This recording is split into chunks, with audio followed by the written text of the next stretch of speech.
Pues vamos a dar inicio a la sesión 151 de este Seminario Permanente de Salud en el Trabajo. Hicimos una invitación al licenciado Marco Antonio Flores bueno, ya hace unos 3 meses no había sido posible porque ya él les platicará seguramente algo de lo que se está desarrollando o se desarrolló en relación a los foros de consulta para la elaboración de unas guías y unas normas oficiales mexicanas sobre ergonomía principalmente y factores de riesgo psicosocial. Y afortunadamente ahora sí tuvo un espacio de tiempo para estar con nosotros. El licenciado Marco Antonio Flores Cuevas es el director general de Seguridad y Salud en el Trabajo de la Secretaría del Trabajo y Previsión Social. Lo que nos va a hacer el favor de presentar el tema es precisiones sobre el Reglamento Federal de Seguridad y Salud en el Trabajo, que justamente este mes apenas se publicó y que, bueno, es totalmente nuevo para todos nosotros y es muy importante escuchar esta presentación, sobre todo porque debemos estar enterados a profundidad de qué es lo que trae este nuevo reglamento y hacia dónde va esta Dirección General de Seguridad y Salud en el Trabajo en este ámbito, en este campo. Licenciado, muchísimas gracias. Adelante, por favor.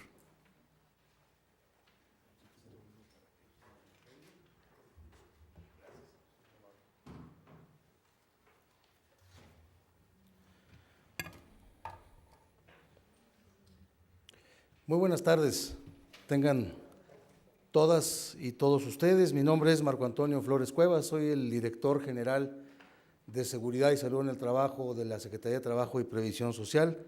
Estamos a sus órdenes en la Avenida Reforma y las puertas están abiertas para cualquier tipo de sugerencia o apreciación. Muy buenas tardes. Aprecio mucho la oportunidad que nos brindan para venir a platicar hoy con ustedes y agradecemos a las autoridades de esta Universidad Nacional Autónoma de México, a nuestro paisano, el doctor José Narro Robles, y lo digo respetuosamente porque él nació también en Saltillo, Coahuila, yo soy originario de Saltillo, Coahuila, y de forma especial al doctor Rodolfo Nava Hernández, coordinador de salud en el trabajo de esta facultad. Muchísimas gracias por la invitación y la anfitrionía. Y bueno, pues a todas las autoridades de esta Facultad de Medicina, muchísimas gracias por su tiempo y el que nos abran un espacio para exponer los proyectos en los que trabajamos en la Secretaría de Trabajo y Previsión Social. Reciban todos ustedes y todas ustedes un caluroso saludo de parte del señor secretario del Trabajo, licenciado Alfonso Navarrete Prida, quien les desea éxito en estos 17 años, que lo sigan teniendo en estos seminarios tan exitosos y tan enriquecedores. Por principio de cuentas, quiero decirles que además del señor secretario Navarrete Prida, el señor subsecretario de Previsión Social, el maestro José Adán Rubí Salazar, que es el subsecretario de Previsión Social, y el subsecretario del Trabajo, Rafael Avante Juárez, les mandan también un caluroso saludo y estamos, quiero decirles que totalmente interesados sobre todo en el bienestar de nuestros trabajadores en México. Al hablar de bienestar, nos enfocamos en 2 aspectos muy relevantes.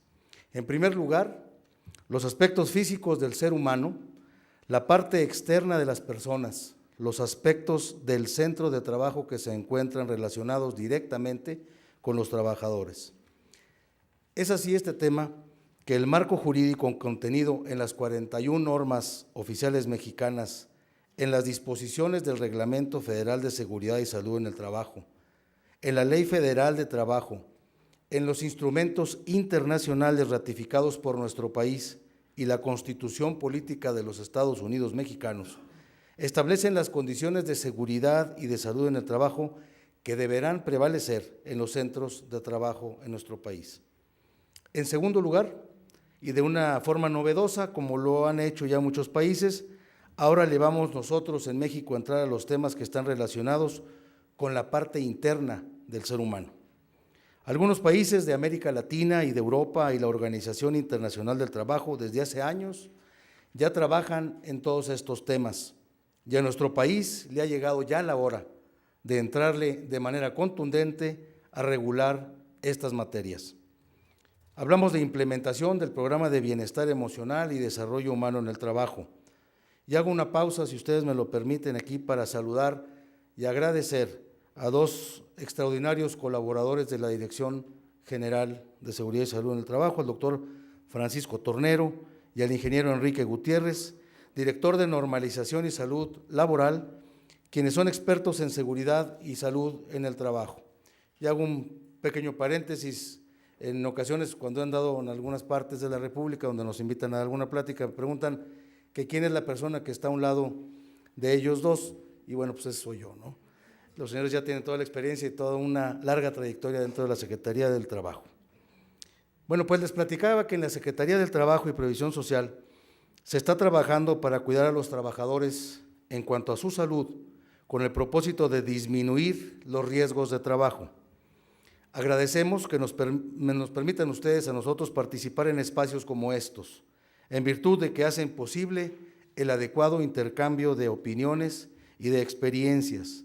Todas estas contribuyen, sin lugar a dudas, en la difusión y la promoción de las acciones que se están realizando en nuestro país. Todos los logros que se han alcanzado y los retos que nos esperan, así también como los programas y normatividad que existe en materia de seguridad y de salud en el trabajo. Durante enero y febrero llevamos a cabo foros de difusión y consulta que se organizaron en 5 grandes regiones con el propósito de escuchar a todas las personas interesadas en los temas de seguridad y de salud a lo largo y ancho de nuestro país. A estos foros en materia de seguridad y salud en el trabajo invitamos a participar a estudiantes, profesores, investigadores, trabajadores, patrones, líderes de opinión, para que a título personal o en representación de sus respectivas instituciones, organizaciones o empresas, nos compartieran, nos hicieran el favor de compartir sus experiencias e inquietudes y nos hicieran propuestas contundentes y comentarios en firme. En estos eventos pusimos a su consideración 3 materias novedosas relacionadas con los factores de riesgo psicosocial, los factores de riesgo ergonómico y el trabajo de las personas con algún tipo de discapacidad, las cuales sin duda sus conocimientos y participación fueron y son de muchísima utilidad. Particularmente considero que los temas de seguridad y salud en el trabajo son muy importantes, puesto que van de la mano con la productividad y la competitividad de las empresas y en el crecimiento económico de nuestro querido México. Una empresa segura que cumple cabalmente con la normatividad en materia de seguridad y salud en el trabajo tendrá sin duda una menor o incluso inexistente tasa de accidentes y de enfermedades de trabajo. Un menor número de trabajadores enfermos o accidentados implicará automáticamente la disminución en el ausentismo laboral y desde luego una reducción en los costos que implica la atención de un riesgo de trabajo. La disminución en el ausentismo laboral propicia que no decaiga la productividad de las empresas, van perfectamente enlazados. En suma, amigas y amigos, tener empresas seguras y trabajadores sanos beneficia tanto a las empresas como a los trabajadores y a la sociedad en general. De esta manera, hoy queremos comentarles que estamos trabajando para cambiar. Estamos sumando esfuerzos para dejar de ser aquella policía laboral que se ocupaba más en causar actos de molestia a través de inspecciones y de afectarles económicamente con la imposición de sanciones y multas. Ahora, con el fortalecimiento de nuestro marco jurídico y con las indicaciones precisas del señor secretario, nos convertimos en asesores de patrones y trabajadores con la intención de propiciar el cumplimiento de sus obligaciones. A partir de la fecha en que tomó posesión el señor secretario, la intención es acompañar tanto a trabajadores como a patrones en este tema y dejar de ser policía laboral. El fortalecimiento de este marco jurídico que inició con aquella reforma laboral efectuada en el año del 2012 y que continúa con la expedición del Reglamento Interior de la Secretaría de Trabajo y Previsión Social, el Reglamento General de Inspección del Trabajo y aplicación de sanciones.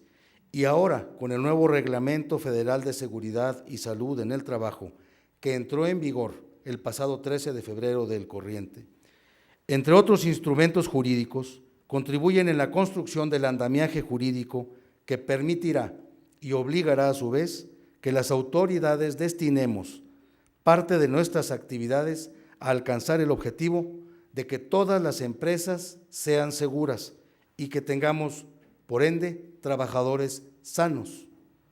El día de hoy, cosa que agradezco de manera importante, me han invitado a platicar con ustedes para formular algunas precisiones sobre el nuevo Reglamento Federal de Seguridad y Salud en el Trabajo.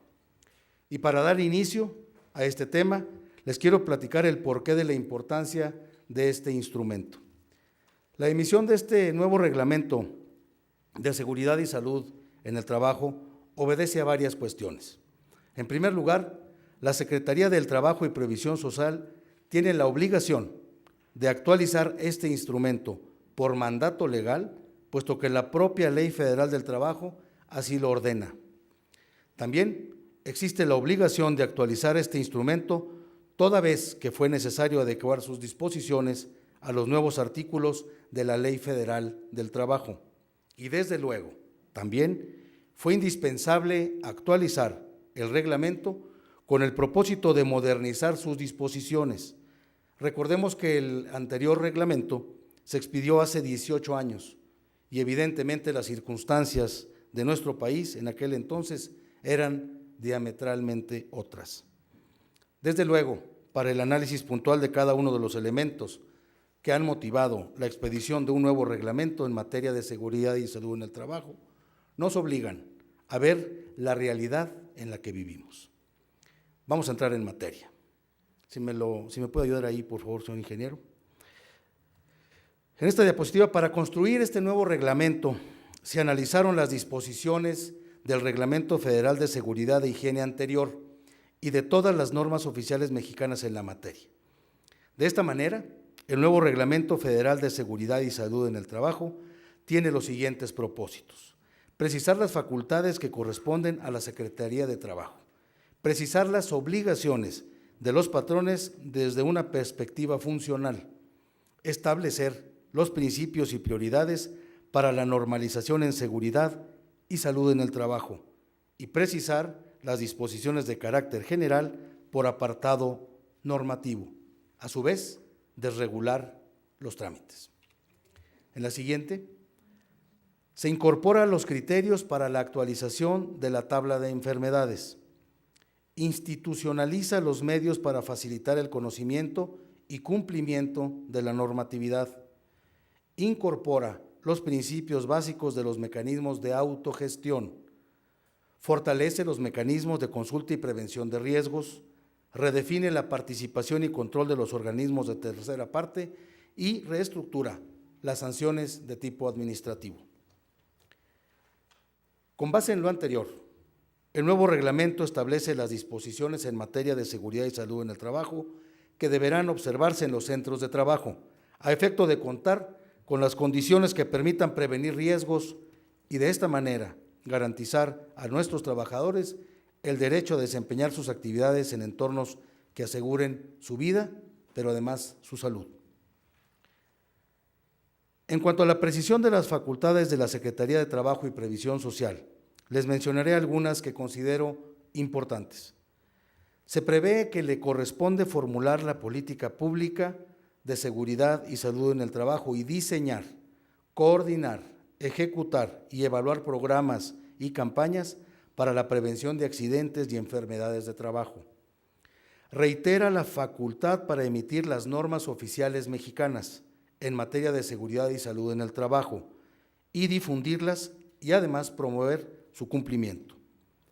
Precisa que le corresponde el diseño, la promoción, supervisión de los mecanismos de autoevaluación y de cumplimiento de las normas, la emisión de los reconocimientos a empresas que comprueben el cumplimiento de la normatividad y la promoción, creación, aprobación y seguimiento al funcionamiento de organismos privados, y conviene hacer notar que respecto de estos últimos solamente hay 2 unidades de verificación creadas en nuestro estado.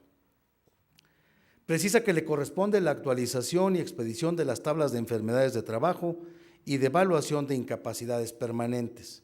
Finalmente, prevé que le corresponde la vigilancia, a través de la inspección del trabajo, del cumplimiento de las disposiciones en materia de seguridad y salud en el trabajo, la instauración, sustanciación y resolución del procedimiento administrativo sancionador, y además tramitar y resolver los recursos administrativos que correspondan. En las diapositivas 8, 9, 10 y 11 que les van a mostrar a continuación, el nuevo Reglamento Federal de Seguridad y Salud en el Trabajo ordena de manera sencilla las obligaciones de los patrones y de nuestros trabajadores, a efecto de que en 2 artículos se identifiquen cuáles serán aquellas que se deberán cumplir. Desde luego, estas acciones se han hecho para facilitar a todos los interesados la comprensión de las obligaciones que se tienen.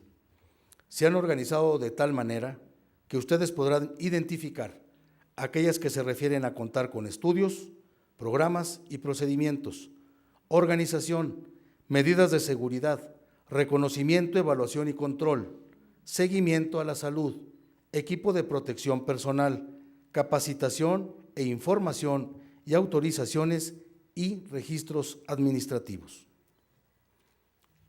En las diapositivas 12, 13, 14 y 15 se hablará del establecimiento de principios y prioridades para la normalización en seguridad y salud en el trabajo.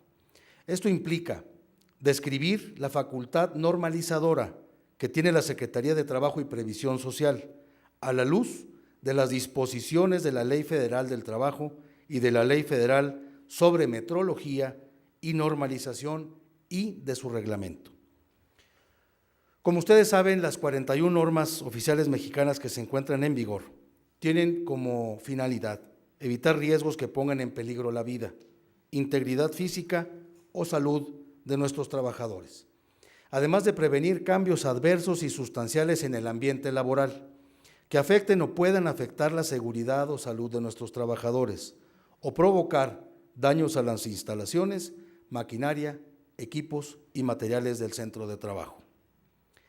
Estos mismos principios son tomados en cuenta por la Secretaría del Trabajo cuando elabora nuevas normas oficiales o cuando pretende modificar y actualizar las ya existentes. De esta manera, el reglamento determina que las normas oficiales mexicanas deberán contar con un análisis que contenga una explicación detallada de sus objetivos y finalidades. Describir las medidas, propuestas y alternativas para cumplir con dicha finalidad, establecer los costos y beneficios de las alternativas consideradas, así como una comparación con las regulaciones de otros países y la factibilidad técnica para la comprobación de su cumplimiento. Señala también el procedimiento para la atención de las solicitudes de métodos alternos.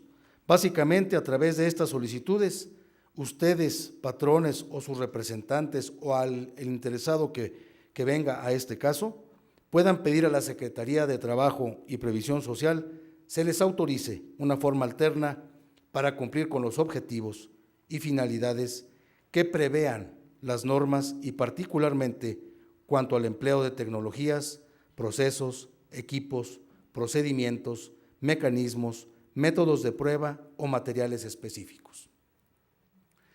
Desde luego, entre ellos también se encuentran aquellas tecnologías, procesos, equipos, procedimientos, mecanismos, métodos de prueba o materiales alternativos de origen extranjero. La diapositiva 16, por favor. Otro punto importante de este reglamento es la organización de las obligaciones que deben cumplirse en los centros de trabajo desde el punto de vista de las previsiones en materia de seguridad, salud y de la organización del trabajo. En materia de seguridad en el trabajo, se describen aquellas medidas que deben cumplirse en los siguientes rubros: en edificios, locales, instalaciones y áreas de trabajo, prevención y protección contra incendios, utilización de maquinaria y equipo y herramientas, manejo, transporte y almacenamiento de materiales, manejo, transporte y almacenamiento de sustancias químicas peligrosas, conducción de vehículos motorizados, trabajos en altura, trabajos en espacios confinados, recipientes sujetos a presión, criogénicos y generadores de vapor o calderas, electricidad estática, actividades de soldadura y corte y mantenimiento de instalaciones eléctricas. La siguiente, por favor. En materia de seguridad y salud en el trabajo, se precisan las medidas a implementarse en los siguientes rubros: ruido, vibraciones, iluminación, radiaciones ionizantes, radiaciones electromagnéticas no ionizantes, condiciones térmicas elevadas o abatidas, presiones ambientales anormales, agentes químicos, agentes biológicos. Cabe notar que entre estas medidas de salud se encuentran aquellas relacionadas con los factores de riesgo ergonómico y factores de riesgo psicosocial que más adelante les platicaré. La que sigue, por favor. Tratándose de disposiciones organizacionales, se regulan aquellas relacionadas con las comisiones de seguridad e higiene, los servicios preventivos de seguridad y salud en el trabajo, los servicios preventivos de medicina del trabajo, la selección y uso del equipo de protección personal, el empleo de señales de prohibición, obligación, precaución e información en el trabajo e identificación de riesgos por fluidos conducidos en tuberías, la identificación y comunicación de peligros y riesgos por sustancias químicas peligrosas, la administración de la seguridad en los procesos y equipos críticos donde se manejen sustancias químicas peligrosas, la promoción de un entorno organizacional favorable y prevención de la violencia laboral. En las diapositivas siguientes, 22, 23 y 24, es importante señalar que en el nuevo reglamento se ha hecho especial énfasis en temas muy sensibles. En primer lugar, se ha incluido un capítulo para regular la protección a mujeres en estado de gestación o de lactancia, que si bien no es nuevo, contiene una actualización normativa que es importante que todas y todos ustedes conozcan. En primer lugar, se prohíbe asignar a mujeres en estado de gestación la realización de los trabajos donde estén expuestas a ruido o vibraciones que rebasen los límites de exposición, o bien que impliquen la exposición a fuentes de radiación ionizante y no ionizantes, infrarrojas o ultravioletas, o estén sujetas a presiones ambientales anormales o condiciones térmicas elevadas o abatidas. Se prohíbe también que laboren en aquellos lugares que las expongan a contaminantes del ambiente laboral que pueden afectar su salud, particularmente si están embarazadas. Se prohíbe que trabajen en donde se manejen, transporten, almacenen o procesen sustancias tóxicas, cancerígenas, teratogénicas o mutagénicas o que estén expuestas a residuos peligrosos, agentes biológicos o enfermedades infectocontagiosas. Se prohíbe que hagan tareas que demanden esfuerzo físico moderado y pesado. Para ello se prevé que solamente pueden cargar hasta 10 kilogramos y deberá evitarse que realicen posturas forzadas o movimientos repetitivos por periodos prolongados que impliquen esfuerzo abdominal o de miembros inferiores. Se prohíbe que efectúen labores de rescate, salvamento y brigadas contra siniestros, que desempeñen trabajos de altura o en espacios confinados y que realicen tareas de soldadura y corte. Asimismo, se prohíbe que trabajen en condiciones climáticas extremas, en campo abierto, que las expongan a deshidratación, golpe de calor, hipotermia o congelación, en actividades productivas de las industrias gasera, del cemento, minera, del hierro y el acero, petrolera, nuclear y eléctrica, en torres de perforación o plataformas marítimas, así como en submarinos y en subterráneos. La diapositiva 25, 26, 27 y 28, por favor.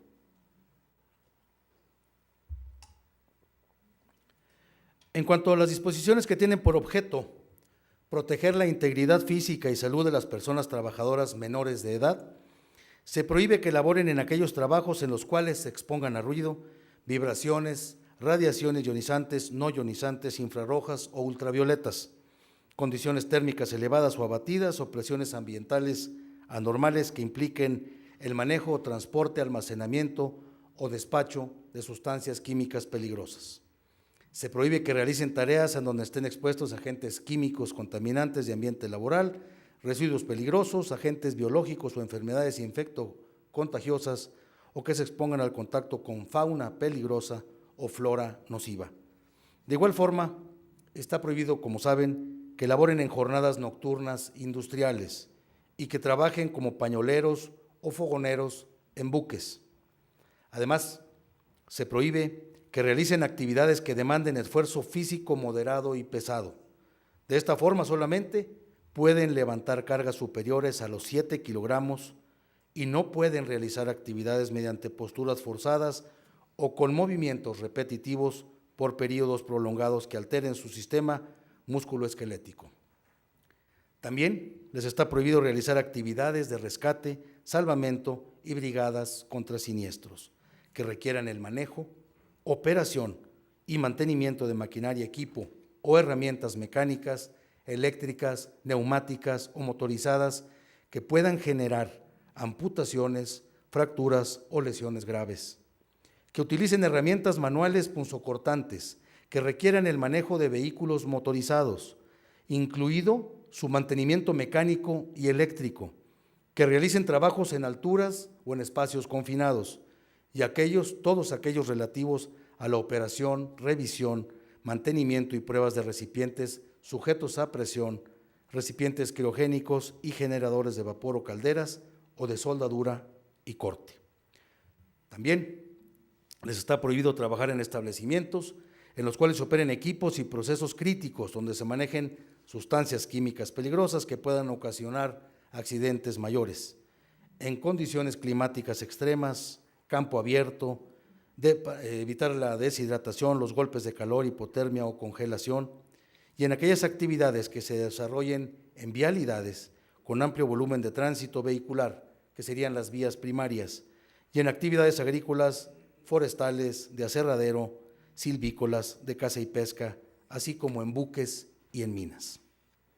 Además, tampoco pueden trabajar o realizar trabajos submarinos y subterráneos en actividades productivas de la industria gasera, del cemento, minera, del hierro, acero, petrolera y nuclear, en actividades productivas de la industria ladrillera, vidriera, cerámica y acerera, en actividades productivas de la industria tabacalera, en aquellos relacionados con la generación, transmisión y distribución de electricidad y el mantenimiento de instalaciones eléctricas, en obras de construcción, así como en aquellas que tengan responsabilidad directa sobre el cuidado de personas o la custodia de bienes y de valores, con alto grado de dificultad en apremio de tiempo, que demandan alta responsabilidad o que requieren de concentración y atenciones sostenidas.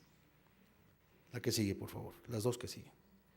En cuanto a las disposiciones para proteger la integridad física y la salud de los trabajadores con discapacidad, el nuevo reglamento establece que en aquellos centros de trabajo donde laboren trabajadores con algún tipo de discapacidad, los patrones deberán realizar el análisis de riesgos para determinar la compatibilidad del puesto de trabajo a ocupar por este tipo de trabajadores, considerar en el programa de seguridad y salud en el trabajo las acciones preventivas y correctivas por instrumentar para la prevención de riesgos, contar también con instalaciones adecuadas para el acceso y desarrollo de actividades de las personas con discapacidad cuando tengan más de 50 trabajadores en la empresa.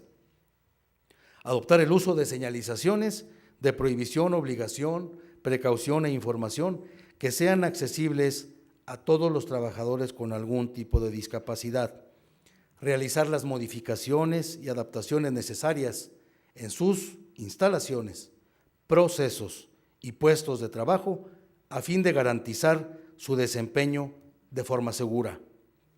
Contar con condiciones de seguridad y salud en el trabajo que les permitan el desempeño de sus actividades y, en su caso, su circulación y desplazamiento a zonas de resguardo y seguridad en caso de alguna contingencia o emergencia. Prever en los planes de atención a emergencias la alerta, evacuación y apoyo que se deben brindar a estos trabajadores y a los visitantes que cuenten con algún tipo de discapacidad. Proporcionar a los trabajadores con discapacidad información sobre los riesgos y las medidas de seguridad por adoptar en su área de trabajo. Y además, capacitarlos para el desarrollo de sus actividades y actuación en algún caso de emergencia. Siguientes, por favor. Para concluir este tema, amigas y amigos, les quiero comentar que el reglamento también contiene disposiciones que buscan proteger la integridad física y la salud de los trabajadores del campo. Por otra parte, se propone en este nuevo reglamento que la Secretaría brinde orientación a los centros de trabajo sobre las acciones y programas para la promoción de la salud y la prevención de adicciones que habrán de incorporarse en el programa de seguridad y de salud en el trabajo. Para tales efectos, esto nos obliga a emitir y mantener actualizada la guía de recomendaciones para la promoción de la salud y la prevención de adicciones en los centros de trabajo. Siguientes, por favor. Uno de los temas que han llamado mucho la atención de todos los que intervienen en esta materia son las tablas de enfermedades de trabajo y de evaluación de las incapacidades permanentes resultantes de los riesgos de trabajo. Como saben todos ustedes, con la reforma a la Ley Federal del Trabajo, se señaló que sería la Secretaría de Trabajo y Previsión Social la que, previa opinión de la Comisión Consultiva Nacional de Seguridad y Salud en el Trabajo, actualizaría ambas tablas. De esta manera, en el reglamento se indica el contenido mínimo que deberán tener estos importantes instrumentos. En el caso de las enfermedades de trabajo se establece, como podrán ver en pantalla, una clasificación de las mismas, entre las que se incluyen enfermedades infecciosas y parasitarias, cánceres de origen laboral, enfermedades del sistema circulatorio, trastornos mentales, enfermedades del sistema respiratorio y enfermedades del sistema digestivo, entre otras tantas. Esta tabla de enfermedades de trabajo deberá contener los datos de identificación de la enfermedad, los agentes físicos, químicos o biológicos o aquellos factores de riesgo ergonómico o psicosocial que se relacionen con el trabajo y puedan causar la enfermedad, las actividades económicas y puestos de trabajo expuestos a los agentes o factores mencionados, los principales síntomas y signos para establecer el diagnóstico clínico de la enfermedad, los estudios necesarios para sustentar el diagnóstico clínico, las características de la exposición laboral, los criterios para establecer la relación causal de dicha enfermedad y una propuesta de evaluación para cada una de las alteraciones a partir de los estudios que sustentan el diagnóstico clínico. Por su parte, la tabla de evaluación de incapacidades permanentes deberá contener la parte aparato o sistema del cuerpo afectado, la secuela del accidente o enfermedad de trabajo y el porcentaje de incapacidad que resulte aplicable por cada tipo de padecimiento. Tanto la tabla de enfermedades de trabajo como la de evaluación de las incapacidades permanentes serán objeto permanentemente, insisto, de investigación y de estudio, a efecto de incorporar las enfermedades ya existentes o nuevas, que se sustenten por su relación con el trabajo y la afectación a la salud de nuestros trabajadores. Los trabajadores que se determine se encuentren también expuestos por el tipo de actividad y la afectación a su salud, los elementos clínicos y de laboratorio más recientes para la elaboración del diagnóstico y la evaluación de las enfermedades de trabajo, y los avances metodológicos para la evaluación de la capacidad residual de los trabajadores en función de su calidad de vida y aptitud para el trabajo. Déjenme decirles que al día de hoy ya tenemos listos los proyectos de las tablas, los cuales se expedirán una vez que se cumplan con todos los requisitos que la ley y el nuevo reglamento establecen. Siguientes, por favor. Ahora bien, en la Secretaría de Trabajo y Previsión Social nos hemos preocupado y ocupado en brindar herramientas que permitan conocer la normatividad en materia de seguridad y de salud en el trabajo. Sabemos la importancia que tiene la capacitación y por ello hemos desarrollado 25 cursos multimedia que facilitan el conocimiento de las normas oficiales mexicanas de seguridad y salud en el trabajo, las cuales desde luego propician la disminución de los costos asociados con su difusión, capacitación y aplicación. Esto es muy importante. Estos 25 cursos forman parte del catálogo institucional del aula virtual del programa de capacitación a distancia para trabajadores, el PROCADIST, y que la Secretaría de Trabajo y Previsión Social en forma gratuita, y hago énfasis, gratuita, de manera importante ha puesto a disposición del público interesado para fortalecer el capital humano en esta especialidad. Cualquiera de ustedes puede acceder a nuestro portal electrónico y conocer el abanico de cursos que ofrecemos de manera gratuita. A su vez, pueden ir a la Secretaría del Trabajo, los invitamos, las puertas están abiertas para cualquier duda, cualquier aclaración o incluso una capacitación dentro de nuestras instalaciones. Les pido tengan paciencia, pues está actualizando este portal en la materia, están haciéndose algunas adecuaciones, sin embargo, tienen nuestros datos, al final de la presentación los tendrán y cualquier duda o aclaración estamos para servirles. Las que siguen, por favor, ingeniero. Entre las herramientas informáticas que tenemos, se han construido también módulos informáticos que tienen como propósito facilitar la búsqueda de la normatividad aplicable en la materia de acuerdo con la actividad económica, escala y factores de riesgos asociados a los procesos productivos de cada centro de trabajo. A través de los diferentes módulos se provee un esquema con los elementos esenciales para la instauración de sistemas de administración en seguridad y salud en el trabajo, así como para el seguimiento de los avances en su puesta de operación. Además, se permite una revisión para determinar el grado de cumplimiento de la normatividad en seguridad y salud en el trabajo, al igual que las acciones preventivas y correctivas por adoptar.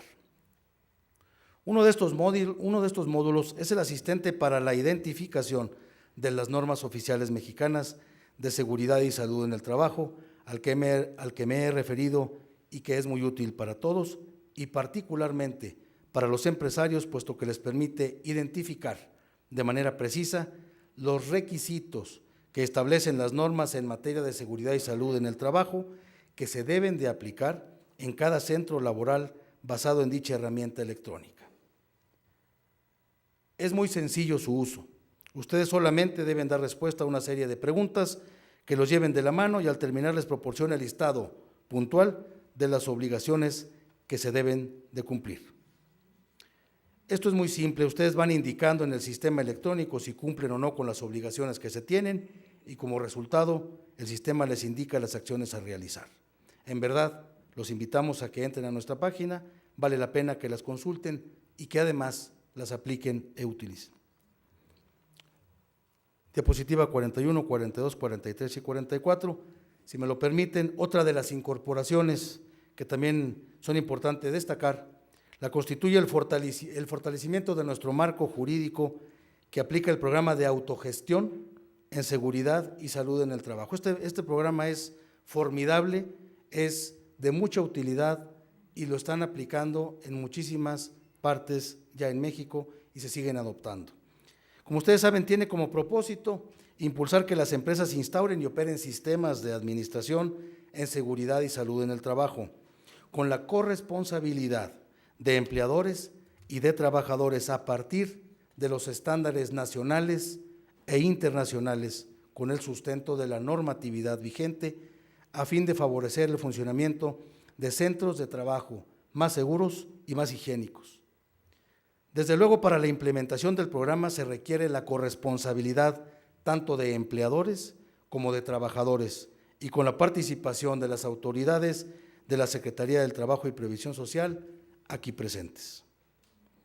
Finalmente, amigas y amigos, para concluir con esta primera parte de mi exposición, quisiera solamente anunciarles que el nuevo reglamento también regula el fortalecimiento de los mecanismos de consulta y prevención de riesgos, que se lleva a cabo a través de la Comisión Consultiva Nacional de Seguridad y Salud en el Trabajo, que próximamente se instalará. Las comisiones consultivas estatales y del Distrito Federal de Seguridad y Salud en el Trabajo y el Comité Consultivo Nacional de Normalización de Seguridad y Salud en el Trabajo. También se desarrolla la participación y control de los organismos privados y se actualizan los supuestos en los que son aplicables las sanciones por violaciones a este nuevo reglamento. Les voy a dejar la presentación, esta presentación que les acabamos de comentar, se las vamos a dejar en PowerPoint para que todos aquellos interesados en tenerla puedan accesar a la misma y la puedan consultar. Como todos ustedes pueden ver, se han hecho diversos ajustes con el propósito de contar con un nuevo instrumento que sea de utilidad a todos los involucrados para propiciar centros de trabajo seguros y tengamos trabajadores sanos. Para concluir, amigas y amigos, quisiera recordar una frase acuñada por el señor subsecretario de Previsión Social, maestro José Adán Ignacio Rubí Salazar, que dice así: un hombre no está bien hasta que sea feliz, sano y próspero. Y la felicidad, la salud y la prosperidad son el resultado de un ajuste armonioso del interior con el exterior del hombre. En esta frase se alude a tres grandes aspectos de la vida de las personas: la felicidad, la salud y la prosperidad.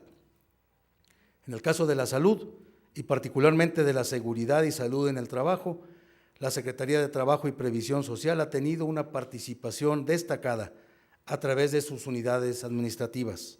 En el caso de la Dirección General de Seguridad y Salud en el Trabajo, quisiera platicarles dos momentos importantes: el ayer y el hoy. Referirnos al ayer implica reconocer las arduas tareas de esta Dirección General que está a cargo de mi equipo de trabajo y de un servidor, al materializar dos de las funciones primordiales que se tienen encomendadas. La primera de ellas, a través de la elaboración del marco normativo en materia de seguridad y salud en el trabajo, proceso que se lleva de forma clara, sencilla y además transparente, mediante un proceso apegado a derecho y que involucra la participación de los sectores público, social y privado. El segundo, en cuanto al impulso de una cultura de prevención de riesgos y mejoramiento de nuestro medio ambiente laboral, el cual involucra las tareas de difusión, capacitación y proveer de mecanismos voluntarios para el cumplimiento de la normatividad. El referirnos al hoy es hablar del proceso de reingeniería que está pasando a nivel central en la Secretaría de Trabajo y Previsión Social con la reestructura orgánica, funcional y administrativa. La Dirección General de Seguridad y Salud en el Trabajo tiene un giro, tiene un golpe de timón que implica participar en otras importantes áreas y en otros importantes temas. Como ustedes saben, con la publicación en el Diario Oficial de la Federación del nuevo Reglamento Interior de la Secretaría del Trabajo y Previsión Social, se incorporó la Dirección General de Seguridad y Salud en el Trabajo a la estructura de la Subsecretaría de Previsión Social que atinadamente dirige el subsecretario Rubí Salazar. Estas adecuaciones, desde nuestro punto de vista, enriquecen y fortalecen nuestras tareas cotidianas y, desde luego, permiten que contribuyamos a alcanzar las metas y objetivos fijados por el señor Presidente de la República, el señor Secretario del Trabajo y todos sus colaboradores. Esto en el Plan Nacional de Desarrollo 2013-2018 y en el Programa Sectorial del Trabajo de Previsión Social 2013-2018. La construcción de este nuevo marco jurídico permitirá reconocer y fortalecer temas tan importantes como es la accesibilidad y movilidad de las personas que tienen alguna discapacidad y los factores de riesgo psicosocial y ergonómico, que implican desde luego el bienestar emocional de las y los trabajadores en México. Permítanme comentarles que además de los cursos multimedia, si las empresas así lo solicitan, con mucho gusto nosotros los visitamos y les damos pláticas. Ello es importante porque consideramos que la capacitación y el conocimiento y la difusión y la comprensión de todos estos temas es fundamental. Créanme, por favor, que nos hemos preocupado por la formación de recursos humanos Y para ello quiero compartir a ustedes que en la Dirección General tenemos confianza en que la promoción y difusión de la cultura de prevención de riesgos debe iniciar desde la infancia. Si bien es cierto, en los centros de trabajo los empleadores tienen la obligación de capacitar y adiestrar a los trabajadores, tanto en las áreas y en las tareas que van a desarrollar, como en el cuidado de su entorno laboral, estamos ciertos que al inculcar en nuestros pequeños el tema de la seguridad y de la salud en el trabajo, coadyuvaremos a contar en el futuro con generaciones conscientes, responsables y conocedoras sobre la importancia de la seguridad y salud en los centros de trabajo, en el cuidado de la integridad física y mental de nuestros trabajadores y de nuestras trabajadoras, como en la productividad de las empresas. Por ello, quiero comentarles que se han elaborado e incorporado 16 lecciones sobre seguridad y salud en el trabajo en los libros de texto gratuitos de educación primaria entre los años 2010 y 2014, con temas, entre otros, la seguridad en el hogar, cuido mi seguridad y prevención de quemaduras, entre algunos tantos más. Consideramos que esta no es una tarea menor y como ejemplo les doy un dato breve y rápido. La incorporación de estas 16 lecciones en los libros de texto han beneficiado y han llegado a 25 millones de niños en cada ciclo escolar desde hace 4 años. En esta materia también se han desarrollado hasta el día de hoy 127 diplomados en materia de seguridad y salud en el trabajo en diversas universidades del país. Además, participamos en la creación de la carrera técnica de seguridad, higiene y protección civil en el sistema CONALEP y en la actualidad se han impartido la referida carrera técnica en 17 planteles de 10 entidades federativas. Acciones como las anteriormente descritas fortalecen y fortalecerán sin lugar a dudas la cultura de prevención de accidentes y enfermedades de trabajo en nuestro querido México.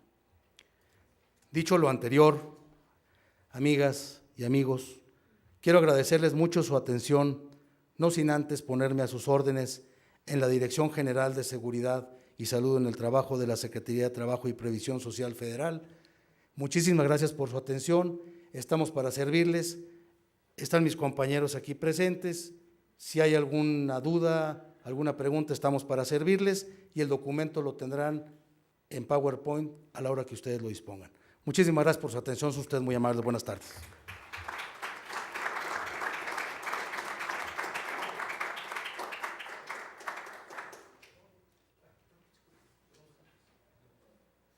Bueno, como es costumbre, siempre vamos a dar un espacio para preguntas y comentarios. Estoy seguro que hay muchos comentarios, hay muchas preguntas. Y bueno, aquí tenemos a las autoridades más importantes.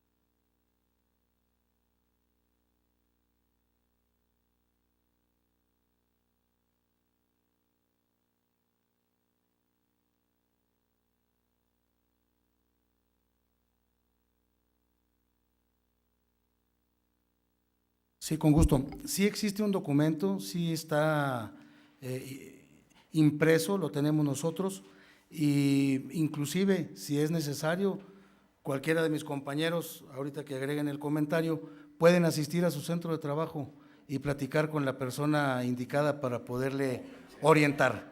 Vamos a decir orientar de alguna manera muy amable. No, la realidad es que quiero hacer énfasis en algo, y si usted me lo permite. Realmente la Secretaría del Trabajo sí se visualizó y sí se llegó a visualizar como una policía laboral, donde llegaba el inspector y llegaba ya con la multa por adelante, ¿no? Entonces, realmente la visión de lo que estamos tratando de hacer, el cambio, lo que nosotros queremos es acompañar al empresario capacitando y ayudando a capacitar y además asesorando a nuestros trabajadores para que no incurran en alguna falta, ¿no? Incluyendo obviamente a los empresarios. No sé si gusten ustedes hacer un comentario adicional, ingeniero, doctor. Sí, con todo gusto, si me permiten. Obviamente parecería una paradójica reflexión el saber que con la reforma laboral de 2012 se incorporan nuevas disposiciones a la Ley Federal del Trabajo, entre ellas el incremento sustancial de las multas a los centros de trabajo, pero el otro también se incorpora en la modificación al reglamento de inspección y aplicación de sanciones el concepto de orientación hacia los centros de trabajo para el mejor cumplimiento y no ser sancionados drásticamente.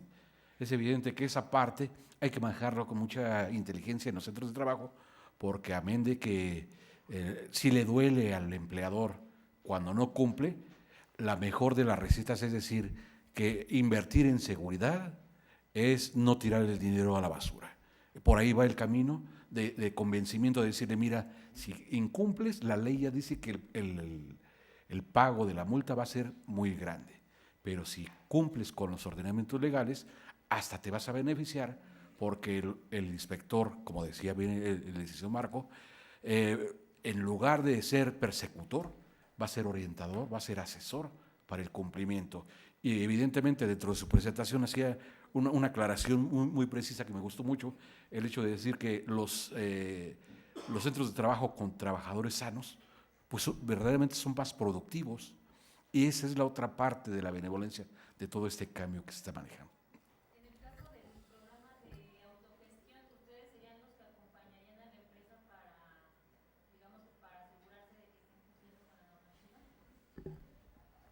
Por supuesto, las dos direcciones. Bien, el propio programa de autogestión tiene como obligación que aquellas empresas que se incorporan al mismo tendrán un asesor técnico con el cual lo que viene siendo la parte administrativa que coordinará las actividades del programa al interior de la empresa, en conjunto con nuestro asesor técnico que está por parte de la Delegación Federal en el Trabajo, pues llevarán a cabo las acciones que correspondan por parte del propio programa. La importancia en este sentido y que sí hacemos es que somos como una acción de orientación, pero la actividad en sí la tiene que realizar la propia empresa, ¿sí? Somos nosotros sus asesores en el camino para realizarles actividades y tendrán sus actividades respecto a lo que vienen siendo la identificación de los propios riesgos, lo que viene generándose en el cumplimiento de lo que es, qué normas tienen que cumplir, qué fracciones de las normas tienen que realizar, y en base a una evaluación que el propio programa va desempeñándose a través de esos módulos, pues les va generando toda una serie de actividades a realizar. ¿Cuál es la gran ventaja que tiene el programa? Pues la ventaja que tiene el programa, como lo he dicho en muchos de los foros, es que es como una tarjeta de crédito, ¿no? O sea, hay reglas del juego. Lo peor que les puede pasar si no cumplen con estas disposiciones es que los saquemos del programa y entran a la tómbola de la inspección, que tiene otra vez la característica correspondiente, como decía bien el licenciado Marco Antonio Flores, también de ser orientadora y asesora. Pero algo muy importante, y hoy tuve la oportunidad de estar en una actividad con el señor subsecretario Rafael Avante, algo que sí nunca va a dejar en el camino y olvidar la autoridad es cuando tengamos, en este caso, eventos graves, cuando son la muerte de algún trabajador. Ahí sí en ese momento la autoridad aplicará todo lo que tiene en su mano por la ley. Sí, entonces son de las condiciones que se establecen. Sí, adelante.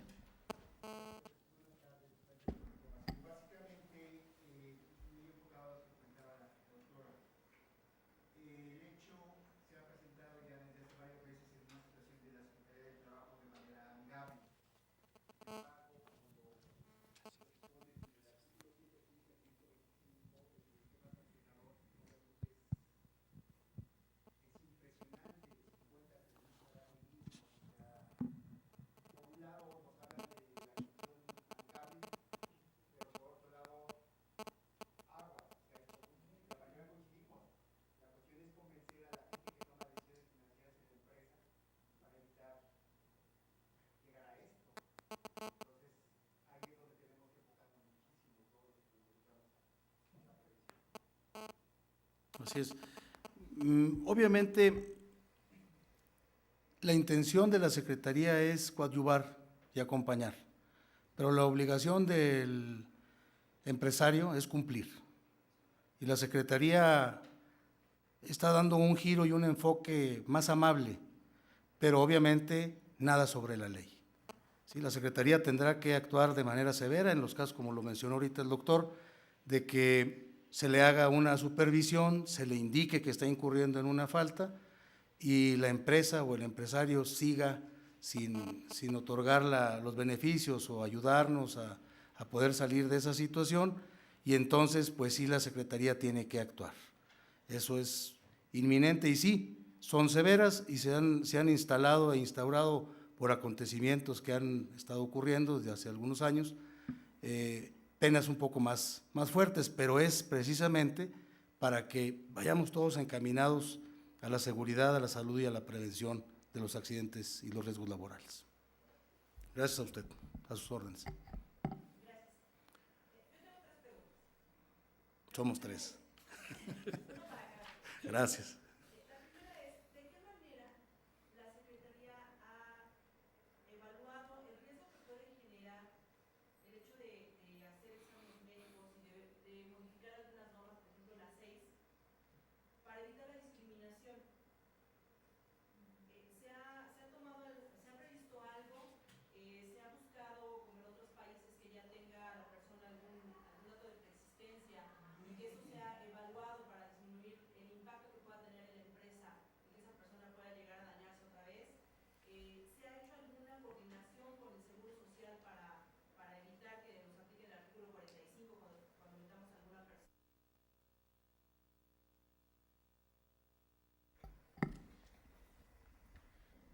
Bueno, de hecho, esta es una de las series que corresponden a la Dirección de Inclusión Laboral. Y sí, la Secretaría tiene diversos programas, y en este caso el aspecto de la no discriminación tiene un programa en específico la propia autoridad y tiene los mecanismos para, en cuanto se detecte dentro de un centro de trabajo alguna condición de esa índole, están abiertas las denuncias que se pueden hacer a la propia autoridad a través de lo que viene siendo la Inspección Federal del Trabajo. Entonces, en ese sentido, se valora y se vislumbran estas condiciones. ¿Qué es lo que sucede en relación con lo que viene siendo las personas con discapacidad al momento de una contratación? Aquí viene lo fuerte y es lo que siempre he dicho con el doctor Rodolfo Nava. Usted no va a contratar a un discapacitado por contratarlo y por cumplir con un programa. Usted va a contratar a un discapacitado si tiene, en este caso, los atributos para cumplir con una función dentro de su empresa. ¿Qué quiere decir? Que es apto para el trabajo. Y eso es lo que tienen que aprender todos los médicos del trabajo. Aquí no estamos hablando de salud, señores. Estamos hablando de aptitud. Yo no puedo contratar a un minusválido en un puesto de araña que va subiendo torres para dar y decir que yo tengo trabajadores discapacitados en mi centro de trabajo cuando lo voy a poner en riesgo y se mate. Yo como médico del trabajo, mi primera premisa es salvaguardar la integridad de todo trabajador, con discapacidad o sin discapacidad. Entonces tengo que tener inteligencia como médico para decir es apto o no para ese puesto de trabajo. No se me vaya por la libre de que porque ya obliga a la empresa a que tiene que contratar discapacitados, no hagan su trabajo de evaluar quién realmente es apto para ese puesto. Y entonces tienen que tener perfiles, y entonces tienen que evaluar qué movimientos, tiempos, capacidades residuales. Eso es lo que hace un médico del trabajo, señores, no cualquier médico.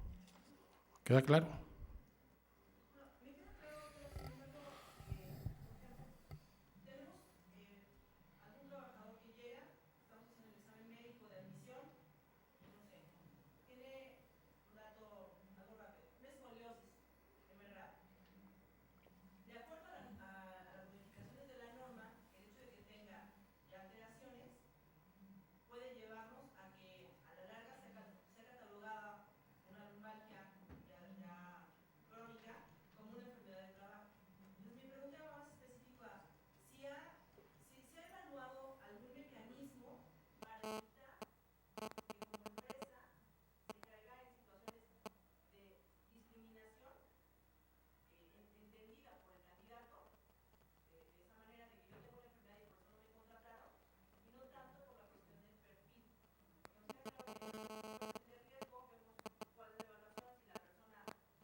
Es ahí donde vuelvo y reitero, no es el trabajo.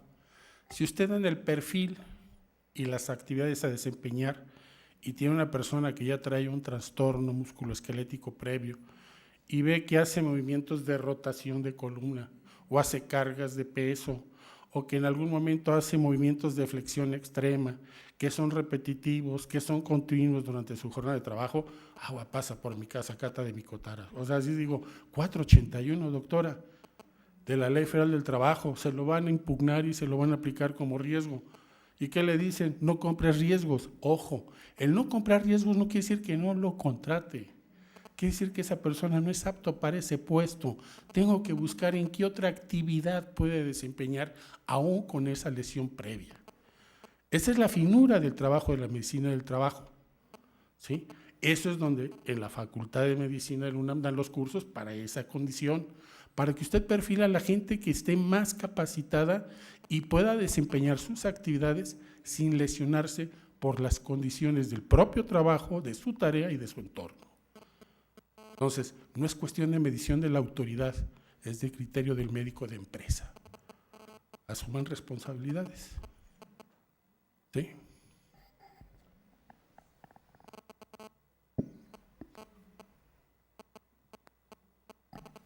Las órdenes. Con la entrada en vigor del reglamento 13 de febrero, ¿qué tiempo tiene cada compañía para actualizarse con los diagnósticos de salud, ver, hacer un análisis de normas con las que aplican, en función de que las inspecciones y las aprobadas de las empresas pues no caigan en el error de incumplir algunos de los puntos que vea la inspección?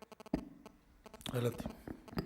Si me permite, señor director, esta parte de la entrada en vigencia de un nuevo ordenamiento, por supuesto que todo el mundo quisiéramos que nos dieran escalonados los tiempos para adecuación, pero no es así.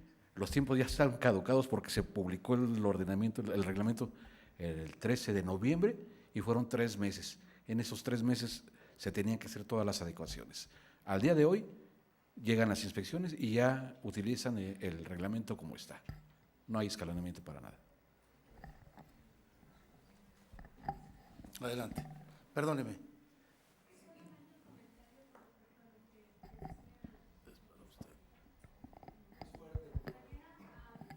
Hay un perfil, bueno, se manejan para este caso perfiles de discapacidad que te dicen qué tipo de lesiones tiene y cuál te lleva del sistema no sé, del sistema a lo mejor neurológico, cuál es tu etcétera, etcétera. Y eso te da pauta y fe para la selección del tratamiento.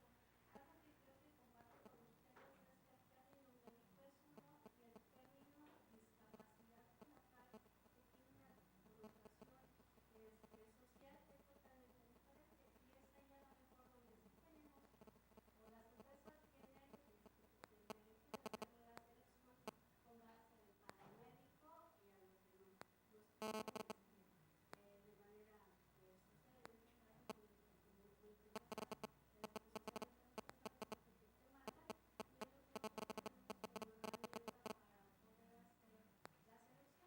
piden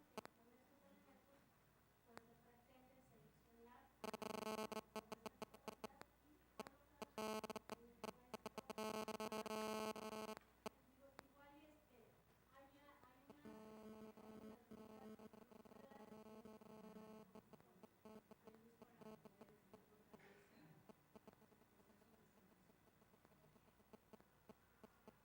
Sí, bueno, aquí reitero, ¿no? Es el aspecto. Es importante, o sea, las empresas tienen que generar lo que nosotros denominamos el trabajo digno y decente en el centro de labor. Y sí se abre la apertura a que no por tener o padecer algún problema, sea una persona con discapacidad, el individuo no pueda ingresar a una empresa. Pero la empresa tiene que valorar bien cuál es esa capacidad residual y tiene que confrontarlo hacia la actividad que pretende contratarlo. En esa forma, pues, se tiene que valorar si esas condiciones que guarda ese trabajador son compatibles, y eso es por lo que hablamos de la aptitud. Y aquí, bueno, algo que escuchamos hoy en la mañana con el maestro Rafael Avante, en relación con la pregunta que hacías, Felipe, las disposiciones, bueno, ya entraron en vigor el reglamento, nada más que lo que tenemos en razón de los factores de riesgo psicosocial, los de factores de riesgos ergonómicos, no pueden ser todavía sancionables porque no hay norma, ¿sí? Pero sí se los van a pedir que empiecen a trabajarlos. Y otra situación que quiero dejar una aclaración muy real, cuando ustedes llega un inspector, piensan que todos son los inspectores de la federación, o sea, los inspectores federales, y no es así.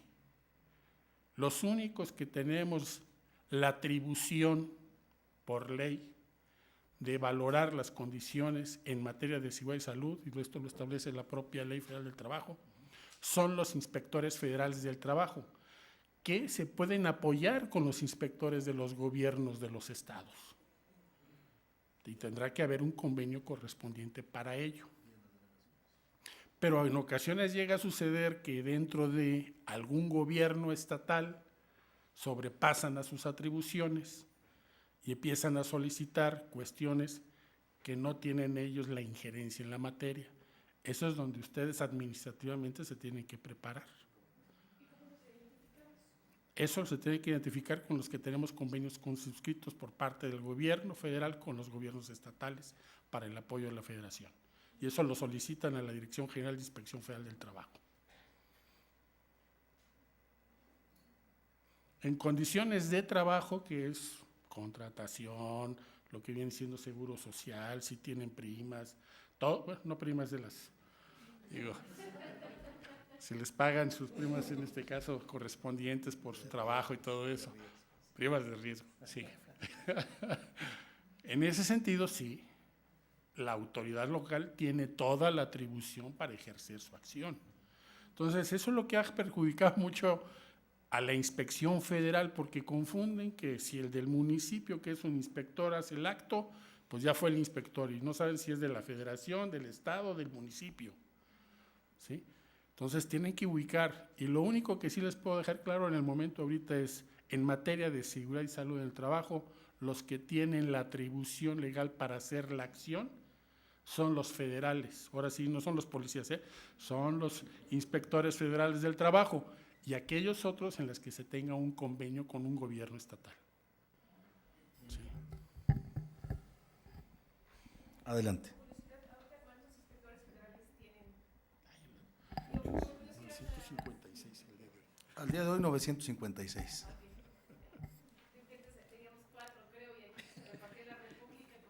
Y déjeme decirle que algunos ya fueron dados, un buen número fueron dados de baja porque hubo una serie de irregularidades en diferentes estados de la República, fueron cesados de manera fulminante, porque estaban precisamente haciendo algún tipo de situaciones ahí incómodas para los empresarios, ¿no? Ya los tenían por lista. Adelante, perdón. La capacidad de ciudad de trabajo la determina Seguro Social. No. La residual, pero no le determina el Seguro Social. O sea, ¿eso en qué ámbito? ¿Para la contratación o para la dictaminación médica pericial? Para la dictaminación médica pericial, recuerde que hay dos.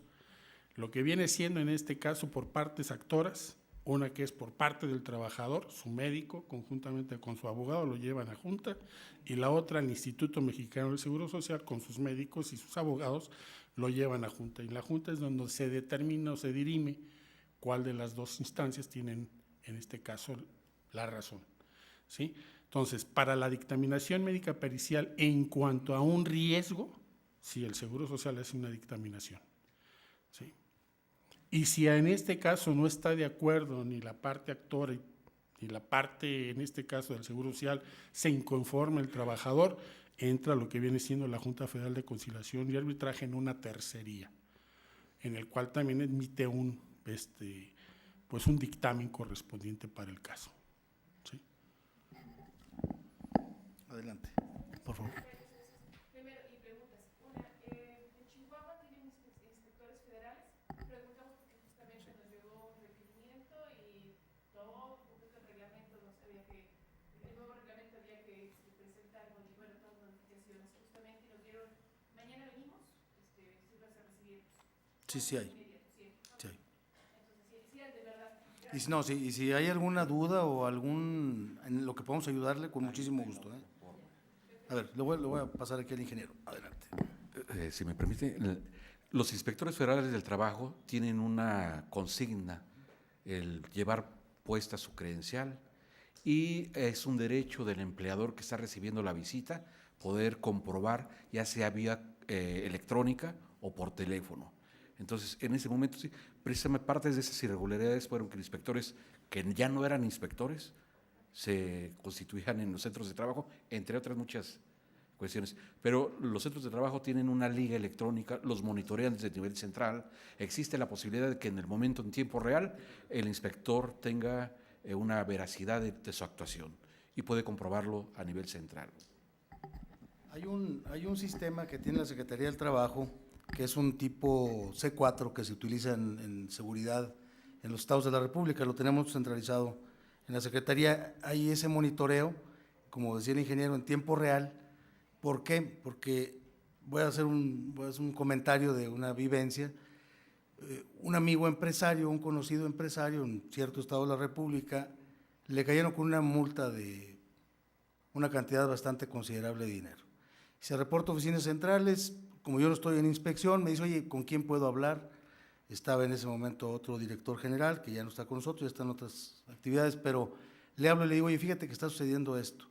Me dice, dile que no se vaya el que dice que es inspector, que se meta a la página de inmediato y vea la fotografía que aparece y si coincide con sus nombres, con su media afiliación, todo, en ese momento. Bueno, afortunadamente, que fue el comentario anterior al que les hice, en ese momento se dio cuenta que no era la persona que se estaba haciendo pasar y traía una credencial con su fotografía y decía que era personal de la Secretaría del Trabajo y fue arrestado en ese momento. Gracias a ese sistema, nomás como comentario para cualquier cosa que se ofrezca. Digo. Las multas no son en el momento, después que se levanta el acta, porque ya se me están diciendo, es tanto, ya se presta de irregularidad, me imagino, ¿no? Así es. Otro comentario, el programa de autogestión yo lo utilicé en alguna empresa, la verdad es que es un programa muy amigable, sobre todo si no somos expertos en la materia, en la parte, por ejemplo, de algunas normas, nos lleva de la mano para la 10, nos saca el número de CAS, nos saca un montón de cosas muy útiles, la verdad es que yo se los recomiendo ampliamente, muy amigable, de verdad. Y la otra, bueno, ya te contestaron por lo del diagnóstico situacional. Ya estamos trabajando con él en la empresa del labor. Sin embargo, sabemos que mucho es no de convencimiento, afortunadamente, porque sabemos que es cuestión de cumplimiento y el cumplimiento no hay vuelta de hoja, ¿no? Sin embargo, sabemos que por tiempos han tardado algunas cosas en comprarse o en implementarse. ¿Cómo le compruebo yo al inspector que estamos trabajando en eso? Un correo electrónico donde quedó la adquisición a compras, que ya pedimos, no sé, X implemento. Ese es uno, pero... Bien, gracias. Mire, en lo que viene siendo del proceso sancionador, y para que no los tomen así como decimos, en el desconocimiento de las cosas, no puede llegar el inspector y dice, ya le encontré esto, hay una multa de tanto, se va a pagar, ¿no? Porque tiene que entrar en un proceso. Llega, se puede levantar el acta, tiene un derecho el patrón de decir si está de acuerdo o no está de acuerdo con el propio acto inspectivo. Ese es en el momento en que tienen que hacer mención la empresa si está de acuerdo con la actuación del inspector, o lo pueden reportar por su actuación, o si ven que hay alguna circunstancia en la que parece ser que anda buscando alguna otra instancia para de forma personal y no en su trabajo, se reporta inmediatamente. Pero bien, supongamos de que el inspector deja ahí que ya se concluye el proceso, tiene 5 días la empresa para poder entonces manifestar que puede dar cumplimiento, porque a veces los documentos los tienen a nivel central y andan en una empresa que está, es una subsidiaria que tienen en alguna parte de la República y tienen los documentos a nivel central, entonces hay que enviar esos documentos para que entonces la empresa los muestre como parte entonces de que tiene las acciones, o en su defecto pues cumple con las acciones en forma inmediata y lo testimonia en ese momento y puede enviarse esa circunstancia testimoniada. Y después viene un proceso de tipo sancionador, o sea, viene un dictamen. Todavía no se cierra, creo que explicaba ahora el maestro Abante, no se cierra lo que viene siendo, lo que en este caso el proceso de lo que viene siendo la actuación inspectiva.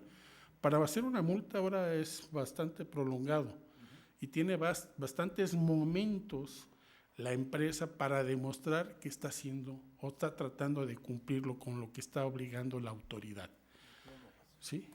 Y en esto, bueno, la prórroga correspondiente es que se puedan estar en algún momento dado generando o inquiriendo para la que viene siendo el cumplimiento de lo mismo, ¿no?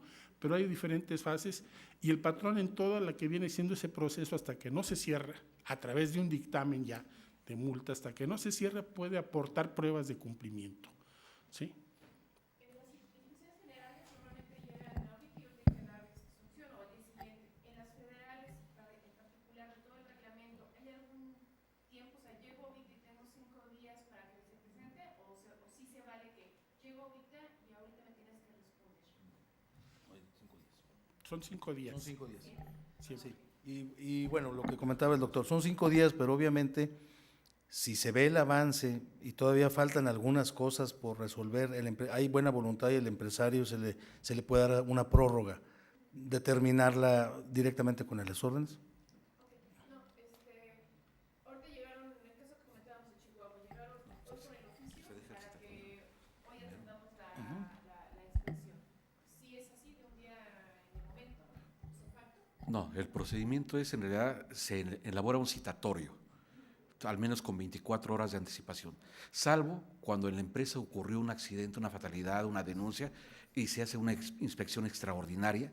En ese momento sí se presenta el inspector con su orden de visita extraordinaria con ese motivo. Pero si es una inspección ordinaria, tradicional, se recibe un citatorio, a las 24 horas al menos se presenta o se constituye el inspector, desarrolla su actuación y cierra en un acta. Si hay elementos que no estén de acuerdo, la empresa puede anotarlos porque tiene el derecho de hacer